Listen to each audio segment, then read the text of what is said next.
జై హో.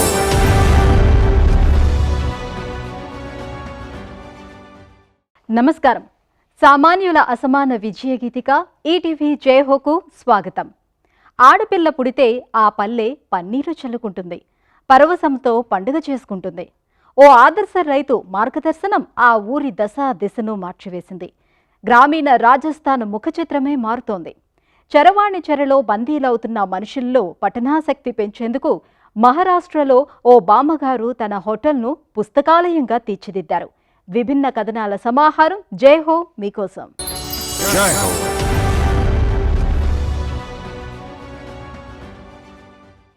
అది చంటి పాపల్ని కంటి పాపల్లా కాపాడే ఊరు. అదే రాజస్థాన్ రాష్ట్రం రాజసమంద్ జిల్లాలోని పిప్లాంత్రి గ్రామం. అక్కడ ఒక్క అమ్మాయి పుట్టిందంటే 100కు పైగా మొక్కలు వేళ్లనుంటాయి.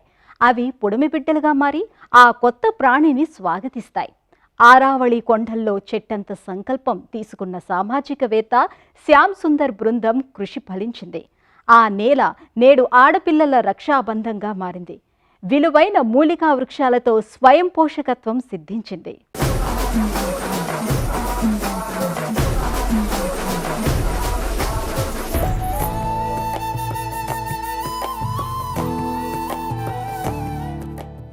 రాజస్థాన్ రాష్ట్రం రాజసమంద్ జిల్లాలో పిప్లాంత్రి అనే ఓ కొండంచు పల్లె ఒకనాడు చలువరాతి గనుల తవ్వకంతో సర్వనాశనమైంది. గ్రామమే నిర్మానుష్యంగా మారిన భయానక పరిస్థితి నెలకొంది. భూగర్భ జలాలు అడుగంటాయి, అడవులు కనుమరుగై వన్యప్రాణులు అదృశ్యమైన దుస్థితి ఉండేది. వ్యవసాయాధార ఆర్థిక వ్యవస్థ కుప్పకూలింది. రైతులు వలసబాట పట్టారు. బాలికల పుట్టుకను వ్యతిరేకించే వెనకబాటుతనం జడలు విప్పింది. బాల్య వివాహ దురాచారం సాధారణమై బిడ్డల భవితకు గొడ్డలిపెట్టుగా మారింది. ఈ పరిస్థితిని మార్చేందుకు ఓ వ్యక్తి సంకల్పం తీసుకున్నారు. ఆయనే శ్యామ్ సుందర్ పలివాల్. నేడు దేశమంతా వేనోళ్ల కీర్తిస్తోన్న పిప్లాంత్రి నమూనా ఆవిష్కర్త.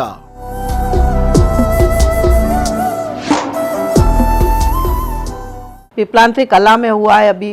ఆలయం దగ్గర ఆక్రమణలు తొలగి గ్రామం బాగుపడింది. భద్రతా బృందం ఏర్పాటైంది. గ్రామస్తులు తమ భూమిని ఇష్టపూర్వకంగా వదులుకున్నారు. రహదారులు విశాలమయ్యాయి. ఇప్పుడు గ్రామం ఒక సుందరవనంగా ఎటునుంచైనా కనపడుతుంది. 8 కిలోమీటర్ల రహదారి ప్రయాణం 800 మీటర్లకు తగ్గిపోయి సులువుగా మారింది. उसको 800 मीटर की दूरी पे तय करके वो रास्ता भी निकवाला गांव वालों के लिए. అపురూపంగా పెంచిన తన కుమార్తె కిరణ్ అతిసార వ్యాధితో చనిపోయింది.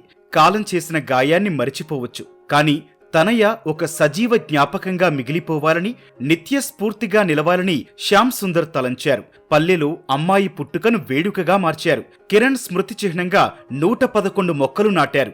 గ్రామ ముఖద్వారం దగ్గర చెట్టును స్మృతి చిహ్నంగా తీర్చిదిద్దారు. ఎక్కడ అమ్మాయి జన్మించినా ఈ హరిత సంకల్పం తీసుకోవాలని గ్రామీణులను కదిలించారు. ఈయన చూపిన చొరవ గ్రామంలో సాంఘిక దురాచారాలు కనుమరుగు కావటానికి బాటవేసింది. గ్రామ పర్యావరణాన్ని కాపాడింది. బాలికలకు రక్షాబంధనమైంది.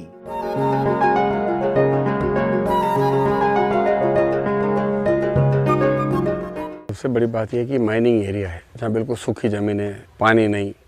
तो उस ఒకనాడు పిప్లాంత్రి బీడుపడ్డ బంజర భూమి, మైనింగ్ ప్రాంతం. నేడు ఇదే చోట యాపిల్స్, బొప్పాయిలు, అంజీర్, మామిడి, సపోటా, నిమ్మ, జామ వంటి పండ్లు పుష్కలంగా పండుతున్నాయి. ఈ మార్పుల్ని చూసి రైతులు ప్రేరణ పొందారు. తమ పంట పొలాల్లో పండ్ల మొక్కల్ని పెంచేందుకు నడుం బిగించారు. వస్తున్న ఫలసాయంతో వారి ఆదాయం పెరిగింది. పిప్లాంత్రి విజయగాథ గ్రామ పంచాయతీలకు ఆదర్శంగా నిలిచింది. దేశం నలుమూలల నుంచి రైతులు ఈ గ్రామాన్ని సందర్శిస్తున్నారు. ఈ తరహా పద్ధతుల్ని తమ ప్రాంతాల్లో అనుసరించేందుకు సిద్ధమవుతున్నారు. ప్రభుత్వ సహకారం, సవ్యమైన ప్రణాళికతో ఏ గ్రామమైనా పిప్లాంత్రిలా మారిపోవడం తథ్యం. अपनी आय बढ़ाने में ये सार्थक साबित होगा. శ్యామ్ సుందర్ 3 ముఖ్య మార్పులను ఆకాంక్షించారు. నీటి లభ్యతను మెరుగుపరచడం, బాలికలపై గ్రామస్తుల వైఖరి మార్చటం, బాలికా విద్యను ప్రోత్సహించటం. ఈ 3 అంశాలే బాల్య వివాహాల నిర్మూలనకు మార్గం చూపాయి. విచక్షణారహితంగా చేపట్టిన చలువరాతి గనుల తవ్వకం భూగర్భ జలవనరులకు చేటు తెచ్చింది. వరకట్న దురాచారంతో ఆడబిడ్డలను ఒకనాడు ఆర్థిక భారంగా భావించిన వెనకబాటుతనముండేది. ఈ సమస్యల పరిష్కారంతో అమ్మాయిలను శక్తివంతులుగా తీర్చిదిద్దారు. పర్యావరణ సమతౌల్యత పునరుద్ధరణకు యత్నించారు.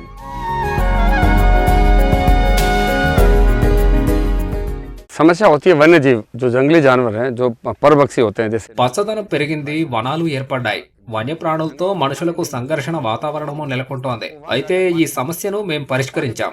అడవుల్లో నీరు దొరక్క చిరుతలు, హైనాలు గ్రామాలపై పడుతున్నాయి. అందువల్ల అడవుల్లో ఆఖరికి ఉడతలు, ఎలుకలు కూడా నీళ్లు తాగడానికి వీలుగా నీటి కుంటల్ని తవ్వించాం. అక్కడ ఆహారం, నీరు లభ్యమైతే అడవి జంతువులతో మనిషికి సంఘర్షణ వాతావరణం తగ్గిపోతుంది. పక్షులు నీటి వనరుల నుంచి ప్రయోజనం పొందుతాయి. అవి రెట్టల ద్వారా వ్యాప్తి చేసే విత్తనాలు అడవుల్ని మరింత సుసంపన్నం చేస్తాయి. तो ये हमारे अभियान को आगे बढ़ाने का एक बहुत बड़ा माध्यम है. బాలికలకు ఆర్థిక భద్రత కల్పనకు కిరణ్ నిధి యోజన పథకాన్ని ప్రవేశపెట్టారు. పుట్టిన ఆడ శిశువు పేరుతో బ్యాంకు ఖాతా తెరిచి 31,000 రూపాయలు డిపాజిట్ చేస్తారు. పుట్టే బిడ్డ ఆడబిడ్డలు పుడతారని తెలిసి భ్రూణ హత్యలకు పాల్పడకూడదు. చట్టబద్ధంగా బిడ్డకు 18 ఏళ్లు వచ్చేదాకా వివాహం చెయ్యకూడదు. ఆమె చదువుకోవటానికి నిరాకరించకూడదు. ఈ 3 అంశాలపై తల్లిదండ్రులు ప్రతిజ్ఞ చెయ్యాలని శ్యామ్ సుందర్ పలివాల్ గ్రామీణుల్లో చైతన్యం నింపారు. పిప్లాన్ 3ని దేశానికే ఆదర్శంగా నిలిపారు. जो उन्होंने काम किए थे पहले మేము ఆరంభించిన కార్యక్రమం బాలికా సంరక్షణ, జలవనరుల పరిరక్షణ, నీటి లభ్యత పెంచి చెట్టు చేమ పెంచటం. ఇప్పుడు పిప్లాన్ 3 పొరుగు గ్రామాలలో పడావు భూములలో మొక్కలు నాటుతున్నాం. మేము చేపట్టిన జల సంరక్షణ చర్యలు ఈ ప్రాంతంలో పచ్చదనాన్ని పెంచాయి. పచ్చిక బయళ్ల ప్రాంతాలలో పచ్చదనం స్థిరంగా ఉండేలా చూడటం మా లక్ష్యం. यही उनके साथ सहयोग कर रही हूँ, मुझे भी मौका मिला तो. ఏటా ఆగస్టులో పిప్లాన్ 3లో ఏడాది క్రితం పుట్టిన ఆడపిల్లలకు గౌరవ సూచకంగా మొక్కలు నాటే పండుగను నిర్వహిస్తారు. రక్షాబంధన్ సందర్భంగా బాలికలు చెట్లకు రాఖీలు కట్టి పర్యావరణాన్ని కాపాడాలని కోరుతున్నారు. సమాజానికి వేప, మామిడి, కలబంద లాంటి మొక్కలు నాటడం వల్ల కలిగే ఆర్థిక లాభాలపై అవగాహన కలిగిస్తున్నారు. వీటి ఉత్పత్తులను శుద్ధి చేసి మార్కెట్ చేసేందుకు వీలుగా చిన్న తరహా పరిశ్రమలు వచ్చాయి. किसानों को के घरों में अच्छे दुधारू పశు పోషణను మెరుగుపరిచే అంశంపై దృష్టి పెడుతున్నాం. రైతులు ఇప్పుడు పాడి పరిశ్రమ అభివృద్ధి కోసం గిర్ తదితర శ్రేష్ఠ జాతి ఆవుల్ని పెంచడంపై దృష్టి పెడుతున్నారు. ఇంకా నీరు లేని ప్రాంతాల్లో పాల కేంద్రాలను ఏర్పాటు చేస్తున్నారు. నిదానంగా కానివ్వండి, నిలకడగా కానివ్వండి, మా ప్రయత్నాలు రైతుల స్వయం సమృద్ధ అభివృద్ధికి దారి చూపుతున్నాయి. पानी नहीं था, वहाँ पर दूध के बूथ लगने लगे हैं. ये बिल्कुल बदलाव दिखता है. అందరి సమష్టి కృషితో పిప్లాన్ 3 నేడు ఓ పర్యావరణ హిత గ్రామంగా, ఆర్థిక స్థిరత్వం సాధించిన పల్లెగా రూపుదిద్దుకుంది. పిప్లాన్ 3 చుట్టుపక్కల చుట్టూ వేల హెక్టార్లలో నాటిన 40 లక్షల మొక్కలు లక్షణంగా పెరిగాయి, వృక్షాలయ్యాయి. మైనింగ్తో 800 నుంచి 900 అడుగులకు దిగజారిన భూగర్భ జలాలు పెల్లుబికి వచ్చాయి. ఇక్కడ ఉష్ణోగ్రత 3 నుంచి 4 డిగ్రీల సెంటీగ్రేడ్కు తగ్గిపోయింది. జల సంరక్షణతో పుష్కల జలలభ్యత పెరిగింది. రైతుల పశుపోషణ బాగుంది. గిర్ ఆవులను, జమునాపరి జాతి మేకలు పెరిగే వాతావరణం ఏర్పడింది. ఆర్థికంగా నిలదొక్కున్నారు. అందరూ పక్కా గృహాల్లో నివసిస్తున్నారు. ప్రతి ఇంటికి మోటార్ బైక్ల వినియోగం పెరిగింది. ఒక్క మాటలో చెప్పాలంటే జీవన ప్రమాణాలు మెరుగయ్యాయి. दिखने लगे अभी जैसे एप्पल का पेड़ लगा. మా ప్రయత్నాలు ఫలించాయి. మా కృషి ఫలితాలు ఇప్పుడు కనబడుతున్నాయి. ఏటా ఆపిల్, మామిడి మొక్కలను నాటుతున్నాం. వీటి ఫలసాయం చూస్తున్నాం. అంతేకాదు, అదనంగా గంధపు మొక్కలు నాటాం. అంజీర్, కొబ్బరి, సపోటా మొక్కలు ఒక్కటేంటి అన్నీ వచ్చాయి. అలోవెరాగా అందరికీ తెలిసిన కలబంద భారీగా వేశాం. ఈ మొక్కల కోసం 2 నర్సరీలు నెలకొల్పాం. पेड़ तो वहाँ भी तैयारी चल रही है. పర్యావరణ పరిరక్షణకు, సామాజిక పరివర్తనకు దేశంలో పిప్లాన్ 3 ఒక ఆదర్శ నమూనాగా మారింది. ఈ కృషికి, నమూనాకు అంతర్జాతీయ ఖ్యాతి వచ్చింది. గ్రామంలో స్త్రీల జనాభా 52% పెరిగింది. స్త్రీ విద్య 100% అమలు జరుగుతోంది. నేడక్కడ మట్టి ఇళ్లు లేవు, పక్కా భవనాలొచ్చాయి. జల సంరక్షణతో అమూల్య వృక్షాలు పెరిగి మహిళలు స్వయం పోషకత్వం సాధించారు. లింగ సమానత్వం వచ్చింది. రాజస్థాన్ పల్లెలు పిప్లాన్ 3 స్ఫూర్తిని అందుకుంటున్నాయి. ये वैसे तो परिंदा है कि छोटे छोटे पक्षियों को इससे మన పర్యావరణ పరిరక్షణలో పక్షులది ముఖ్య భూమిక. చిన్న చిన్న పక్షులు చెరువుల్లో నీరు తాగుతాయి, గింజలు తిని రెట్ట వేస్తాయి. ఆ విత్తనాలు అంకురించి మెరుగ్గా పెరుగుతాయి. మరి అడవి భూముల విస్తరణ కావాలంటే నీరు, చెట్లు, పచ్చిక బయళ్ళు, వన్యప్రాణుల్ని పరిరక్షించాలి. మా నినాదం చాలా సింపుల్.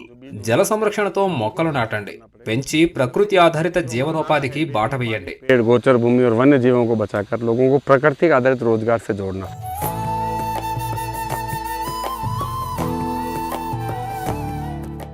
వింటే కవిత్వం, తింటే ఏదో ఒక వంటకం, చదివితే చరిత్ర.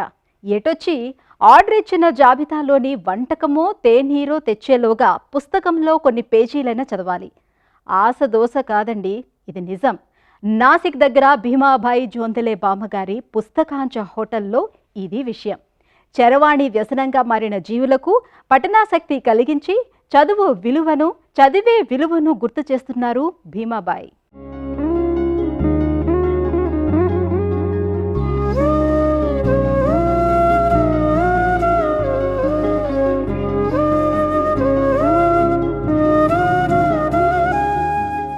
వంటింటిలోనే ఆమె అక్షర దీపం వెలిగించింది. కట్టెపొయ్యి వెలుగులో చదువు చెప్పి బిడ్డల జీవితాలకు తనో అక్షర జ్యోతి అయ్యింది. భర్త వ్యసనాలకు ఆస్తంతా కరిగినా టీ కొట్టు పెట్టి కుటుంబాన్ని పోషించింది. ఆ టీ కొట్టునే పుస్తకాలయంగా తీర్చిదిద్దారు. కస్టమర్లతో పుస్తకాలు చదివించి పఠనాసక్తి పెంచుతున్నారు. ఆమె భీమాబాయి జోంథాలే. మొబైల్ ఫోన్ల వ్యసనం తగ్గించి పుస్తక పఠనాభిరుచి పెంచాలన్న ఆశయంతో పనిచేస్తున్న ఒక పేదింటి ఇల్లాలు. నేడో మధ్యతరగతి మహిళ. అమ్మమ్మ గారి పుస్తకాల హోటల్ కథ ఆద్యంతం ఆసక్తిదాయకం.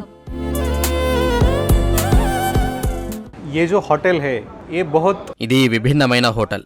బతకటానికి టీ విక్రయించే బండిని పెట్టాం. ఆ బండి మీదనే వార్తాపత్రికలు విక్రయించాం. కానీ టీ అమ్ముకునే ఈ బండితోనే ఒక కొత్త చరిత్ర ఆరంభమవుతుందని తెలియదు. అప్పుడు మా అమ్మకు ఓ ఆలోచన వచ్చింది. అసలు ఈ జనం పత్రికలు చదువుతున్నారు కదా, వీళ్లతో పుస్తకాలు ఎందుకు చదివించకూడదు అంది. బండి దగ్గరికి వచ్చేవాళ్లు మొబైల్ ఫోన్లు పక్కన పెట్టి మౌనంగా పేపర్ చదువుతున్నారు. తమ ఆర్డర్ వచ్చేలోగా చదివేందుకు చిన్న చిన్న పుస్తకాలు ఇచ్చాం. ఇదే పెద్ద ఉద్యమంలా మారింది. టీ బండికి లభిస్తున్న ప్రోత్సాహమే పుస్తకాంచ హోటల్ ఏర్పాటుకు దారితీసింది. लोगों को पढ़ने के लिए देना, आपके ऑर्डर आने तक आप किताब पढ़ो, ये अभियान हमने शुरू किया. భీమాబాయి నాసిక్ సమీపాన ఖత్వాడ్ గ్రామంలో పుట్టారు. చిన్నప్పుడే పుట్టెడు కష్టాలు కమ్ముకొచ్చాయి. 11వ ఏట తనకి వివాహమైంది. భర్త తాగుడు అలవాటుతో ఇంటి ఆర్థిక పరిస్థితి దిగజారింది. తండ్రి ఇచ్చిన 20 ఎకరాల పొలం కాస్త అతని వ్యసనాలకే కరిగిపోయింది. ఆర్థికంగా అన్నీ సవాళ్లే. మిగిలిన 2 ఎకరాల పొలంలో పంటలు పండలేదు. ఈ క్రమంలో భీమాబాయి ధీర వనితిలా నిలిచారు. 2010లో తేనీటి దుకాణం పెట్టారు. ఈ టీ కొట్టే తర్వాత కాలంలో పుస్తకాంచ హోటల్గా మారింది.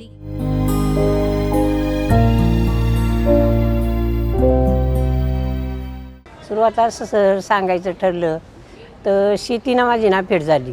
6 ఏళ్ల పాటు పంటలు పండలేదు. బతుకు తెరువైపోయింది. మరి మావాడి చదువేం కావాలి? భరోసా ఏది? మాకప్పుడు ఇదే పెద్ద సవాల్. మాకు ఒక్కడే అబ్బాయి. మేమెన్ని కష్టాలు పడ్డా తనకి చదువు చెప్పించాలనే నిర్ణయించాను. వాడు పెరిగిన 12 ఏళ్ల దాకా మా ఇంట్లో కరెంటు పెట్టించలేదు. కట్టెల పొయ్యి మండుతుంటే ఆ వెలుగులోనే చదివించాను. సవాలెన్ని శివాలు వేసినా చదివించాలనే దృఢ నిశ్చయం నాది. పంటల్లేవు, ఆదాయం లేదు. ఏం చేయాలి? టీ కొట్టు పెడదామని మా అబ్బాయి సూచించాడు. 1-2 రూపాయికే టీ విక్రయించాను. మొదటి రోజే 1000 రూపాయలు సంపాదించాం. सुना सावलीला तांबाट्या भरीत्या आणि मला मोलकर्णी बरोबर. చదువుకోవాలన్న తనయుడు ప్రవీణ ఆశలపై తండ్రి నీళ్లు చల్లారు. అయితే తల్లి భీమాబాయి ప్రోత్సాహంతో ఎంసీజే పూర్తయింది. ఒక పుస్తక ప్రచురణ సంస్థ స్థాపించాలని లక్ష్యంగా ముందుకు సాగారు. వేల పుస్తకాలతో ఈ హోటల్ నిర్వహణలో ఆయన అమ్మకు సాయపడుతున్నారు. భీమాబాయి కృషిని గుర్తిస్తూ అనేక పురస్కారాలు వచ్చాయి.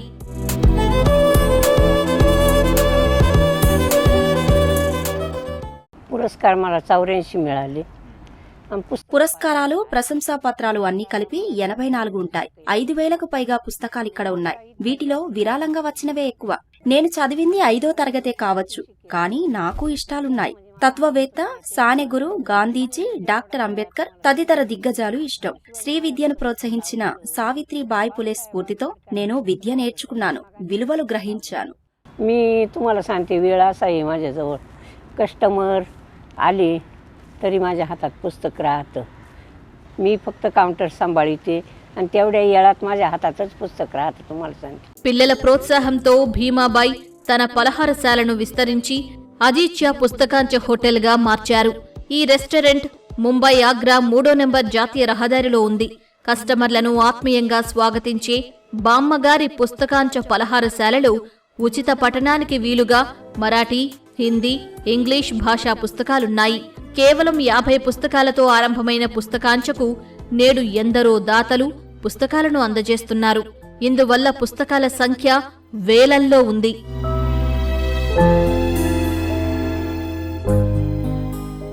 मला खूप चांगलं वाटलं. मी जुहारमल स्वरूपचंद रुंगठा. నేనిక్కడ జేఎస్ రుంగ్తా స్కూల్లో చదువుతున్నాను. మా కోసం ఈ పలహారశాల సందర్శనను ఏర్పాటు చేసిన ప్రిన్సిపల్ సంజయ్ సార్కు ఎంతో రుణపడి ఉంటాను. ఇక్కడ అడుగు పెట్టడం నాకు ప్రత్యేక అనుభవం. అమ్మమ్మ ఇచ్చిన కథల పుస్తకాలు చదివి పొందిన జ్ఞానం అమూల్యం. ఎప్పటికీ మర్చిపోను. ఇక్కడెన్నో పుస్తకాలు చదివాను. నాకెంతో సంతోషంగా ఉంది. ఆటలే కాదు, ఇప్పుడు చదవటం కూడా నా హాబీ అయ్యింది. मजा मस्ती धमाल खूप केली आणि तेवढाच अभ्यासही केला. భీమాబాయి పెద్ద చదువులేమీ చదవలేదు, కాని ఆమెకు చదువంటే ఎంతో ఆసక్తి. అభిరుచి ఉన్న పాఠకురాలు. చరిత్ర అంటే ఎంతో ఇష్టం. ముఖ్యంగా సంఘ సంస్కర్త సావిత్రిబాయి పూలే తనకు ఆదర్శం. సావిత్రిబాయి డాక్టర్ బిఆర్ అంబేద్కర్ చేసిన కృషి స్ఫూర్తిగా నిలిచింది. యువతలో పుస్తక పఠనాన్ని ప్రోత్సహిస్తున్న ఆమె కృషికి గుర్తింపు లభించింది. అనేక పురస్కారాలు వచ్చాయి. పుస్తకాంచెలో దాదాపు 8,000 పుస్తకాలున్నాయి. మొబైల్ ఫోనుకు అతుక్కుపోయే యువత తిరిగి పఠనంతో అనుసంధానం కావాలన్నది భీమాబాయి ఆకాంక్ష. मला कशाचा आनंद झाला म्हणलं मी पुस्तक पुसिते भिकाऱ्याची. 2024లో నాకు కొన్ని ఆనంద క్షణాలు జ్ఞాపకాలున్నాయి. ఓ యాచకుని కూతురు వచ్చి అమ్మా పుస్తకాలిస్తారా అని అడిగితే ముచ్చటేసింది. నేనామెకు ఛత్రపతి శివాజీ, సావిత్రిబాయి పులే పుస్తకాలిచ్చాను. మెట్ల మీద కూర్చొని చదువుకుంది. నిజంగా నేను చేసిన ఆ పని నా జీవితంలోనే ఓ అమూల్య అనుభవం. ఎంతో సంతృప్తినిచ్చింది. कमाई तेवढी गरिबाच्या मुलीला पुस्तक दिलं हीच माझ्या आयुष्यातली. 74 వసంతాలు. వయోభారం లెక్క చేయరు. మరింత అంకిత భావంతో పుస్తకాలయ పలహారశాలను నిర్వహిస్తున్నారు. 5 ఏళ్ల క్రితం కోవిడ్ వేళ పేదలకు ఉచిత భోజనం అందించారు. తేనీరు సరఫరా చేశారు.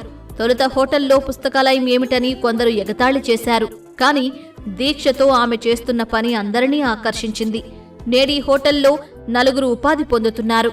తరచుగా విద్యార్థులకు ఉచితంగా పుస్తకాలిస్తుంటారు.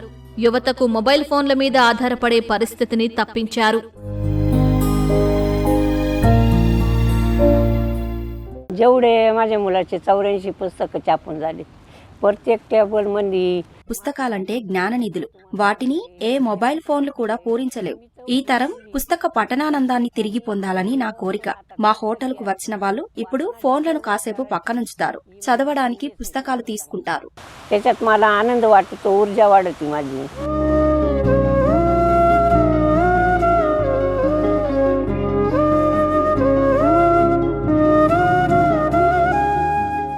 విషాద నేపథ్యంలో వచ్చిన వినూత్న ఆలోచనతో పిప్లాంత్రి గ్రామంలో అద్భుతాలను ఆవిష్కరించిన శ్యామ్ సుందర్ పలివాల్.